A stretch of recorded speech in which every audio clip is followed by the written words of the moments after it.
We have some Chiefs free agency news here on day 2 of NFL free agency. Welcome into the Chiefs Report by Chat Sports. I am Harrison Graham. Kansas City has signed an edge rusher, and it is Charles Omenihu, who comes over from the San Francisco 49ers to the Kansas City Chiefs. According to reports, he has agreed to a 2-year deal worth up to $20 million. Now, I'm not sure what the base value of this deal is just yet, but opportunity to make up to $20 million is a really nice payday for a young player in Omenihu who is just going to be 26 years old this next season. Played his college ball at Texas. The Houston Texans kept him in the state of Texas for the first 3.5 years of his career. He gets traded to San Francisco before the NFL trade deadline last year. Didn't do much, but then this year for the Niners, had a career year. 4.5 sacks, a career high, 20 tackles. A promising young player who is on the rise. So Brett Veach probably paid a premium here, up to $20 million,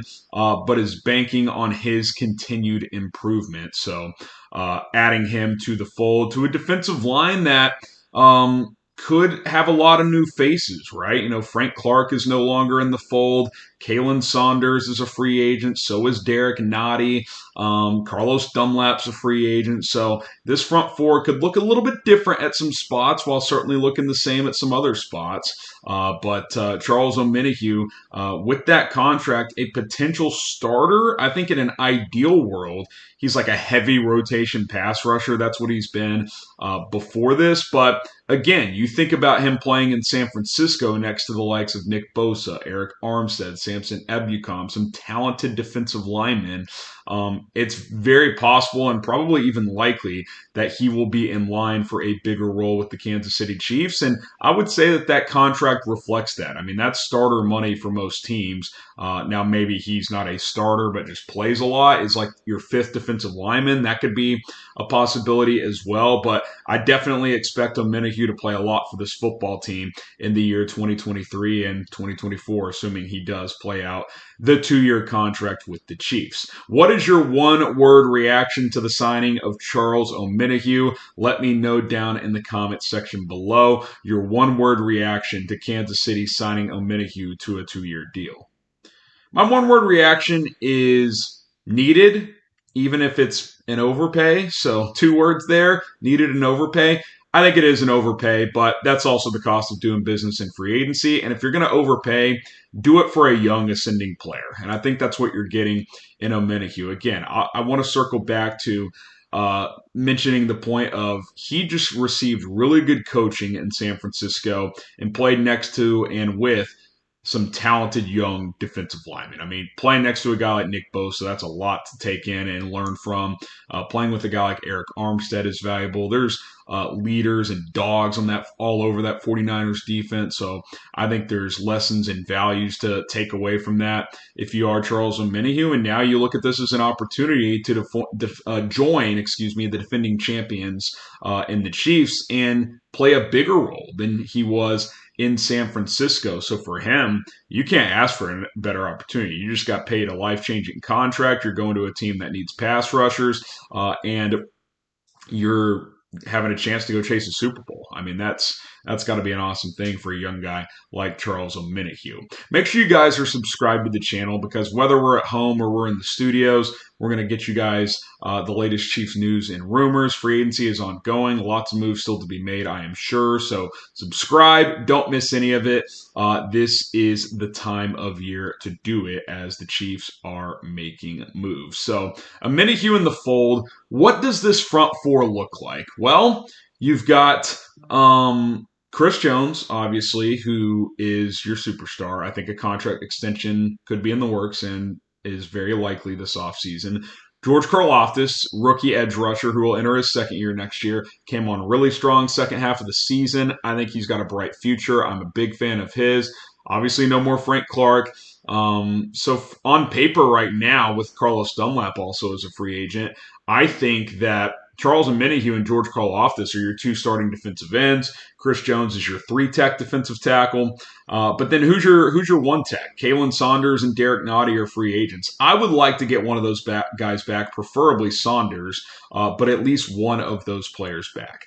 That would be really nice. Nottie's played here for several years. Saunders, through his first 3 years in his career, didn't do much, but this year had a really nice season. Like, I would really like to see him back in the fold for this football team. You do have Tershawn Wharton back. That deal happened last night, so nice to get Tershawn Wharton back into the fold. You have Mike Dana, who is an option to start if you need to at edge, but I think Omenihu is going to start over him. I think they like Dana as a rotation pass rusher. He's really settled into a nice groove, a nice role, serving as that kind of rotate in, go get after the quarterback guy. I like that. So it'll be interesting.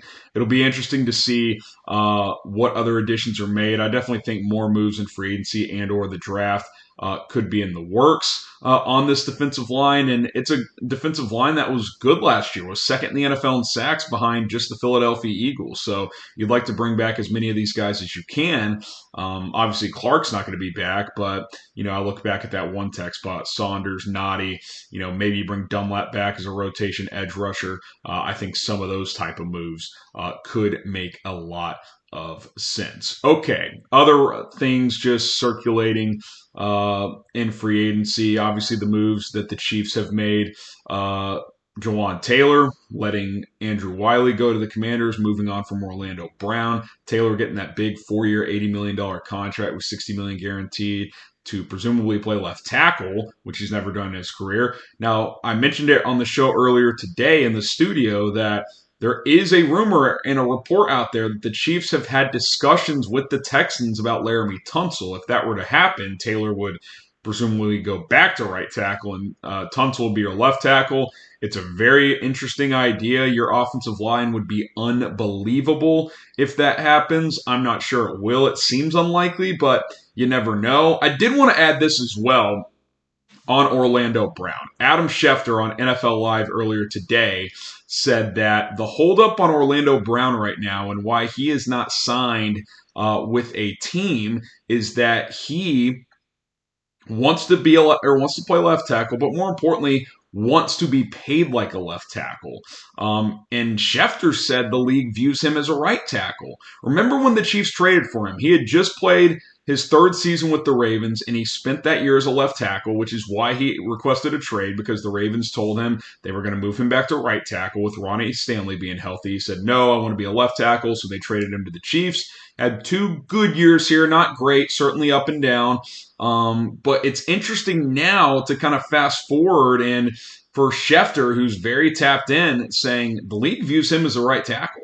And I've always thought Orlando Brown's a better right tackle. He's a good left tackle. He can play both. There's value there. But I'll be very curious to see, A, who signs him, and B, how much he gets paid, and C, does he play left or right tackle? Like, the biggest problem with Orlando Brown the last couple of years has not been that he's not good and not worth paying. It's been that he wants to reset the market at offensive tackle, and he's just not that guy. He's a good player. Like, I would pay him $18 to $20 million per year, but not $24 million, not $25 million. Like, Trent Williams makes $23.01 million per year. He's not Trent Williams, okay? Let's just get that out of the way. And I think, quite frankly, that is why the Chiefs said, you know what? We're just going to move on. Like, we're going to go sign Jawan Taylor, who had the best year of his career. Sure, it's a risk, but we think it can work.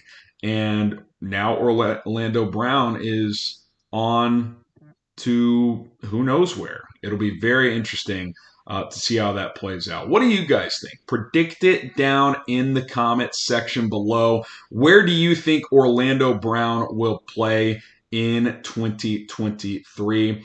The Bears could make sense, a team that I watch closely as well.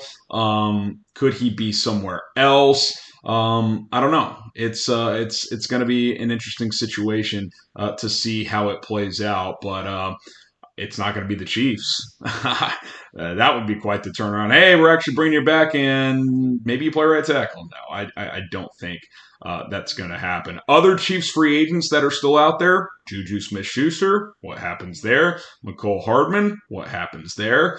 I don't think Hardman returns. I think Juju returning is still a very good possibility. Jarrett McKinnon, remember he didn't sign until I think right before training camp last year, so I don't think there's any rush there. Juan Thornhill's another big one to watch. I would like to bring him back, but as of now, he could be someone who gets more money elsewhere. So it'll be interesting. Lots of free agent discussions still to come. Again, subscribe to the channel. Turn on that notification bell. That way you never miss a video. We will continue to keep you guys informed. I'm Harrison Graham. I'm on social media at HGrahamNFL, Twitter and Instagram. And we will see you guys tomorrow here on the Chiefs Report.